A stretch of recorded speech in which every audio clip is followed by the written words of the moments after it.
அண்மை செய்தியை பார்த்து வருகிறோம். வாக்கிற்காக தமிழர்களை அவதூறு செய்வதை நிறுத்த வேண்டும் என தமிழக முதலமைச்சர் மு.க.ஸ்டாலின் தெரிவித்திருக்கிறார். அது தொடர்பான ஒரு அண்மை செய்தியை பார்த்து வருகிறோம். கூடுதல் விவரங்களோடு இணைகிறார் எம்முடைய செய்தியாளர் பாரி கார்த்திக். வணக்கம் பாரி கார்த்திக். முதலமைச்சர் தரப்பிலிருந்து சொல்லப்பட்டிருப்பதென விரிவான விவரங்கள். வணக்கம். தமிழ்நாட்டின் மீதும் தமிழ்நாட்டு மக்களின் மீதும் பிரதமர் மோடிக்கு இருக்கும் காழ்ப்பின் வெளிப்பாடுதான் அவரது இரட்டை வேடம் என்றும், வாக்குக்காக எனது மக்களை அவதூறு செய்வதை பிரதமர் மோடி நிறுத்திக் கொள்ள வேண்டும் என்றும் தமிழ்நாடு முதலமைச்சரும் திமுகவினுடைய தலைவருமான திரு மு.க.ஸ்டாலினும் தற்போது கண்டனம் தெரிவித்து அறிக்கை ஒன்றை வெளியிட்டிருக்கிறார்.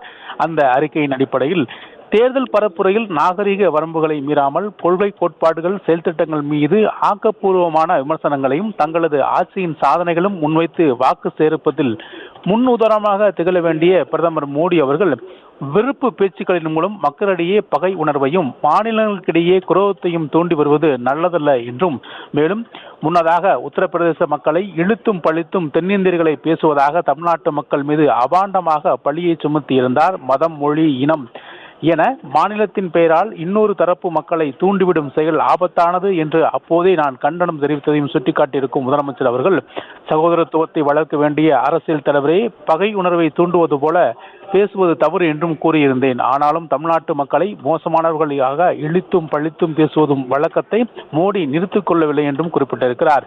மேலும் ஒடிசா மாநிலத்தில் தேர்தல் பரப்பின் பேசிய மோடி அவர்கள், ஜெகத்தர் ஆலயத்தின் பொக்கிஷ அறையில் தொலைந்து போன சாவிகள் தமிழ்நாட்டில் இருப்பதாக பேசியிருக்கிறார்.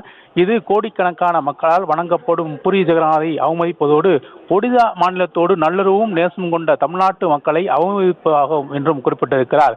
ஜெகநாதர் அளவு மீது அளவற்ற பக்தி கொண்ட ஒடிசா மக்கள்மை தமிழ்நாடு மக்களுக்கு எதிராகவும் தூண்டும் பேச்சாக இது அமைந்திருக்கிறது என்றும், ஆலயத்தின் பொக்கிஷங்களை களவாடும் திருவுகள் என்ற இந்த பழியை தமிழ்நாட்டு மக்கள் மீது பிரதமர் மோடி சுமத்தலாமா? தமிழ்நாடு மக்களை நேர்மையற்றவர்கள் என்று கூறுவது தமிழ்நாடு மக்களை அவமதிப்பது அல்லவா என்றும் கேள்வி கேட்டிருக்கும் முதலமைச்சர் அவர்கள், தமிழர்கள் மீது மோடிக்கு ஏன் இத்தனை காழ்ப்பு வெறுப்பும் என்றும் ஏன் என்றும் கேட்டிருக்கிறார். மேலும் வாக்குக்காக தமிழ்நாட்டில் தமிழர்களையும் அவதூறு செய்வதை பிரதமர் மோடி அவர்கள் நிறுத்திக் கொள்ள வேண்டும் என்று தனது கண்டன அறிக்கையில் முதலமைச்சர்கள் தெரிவித்திருக்கிறார்.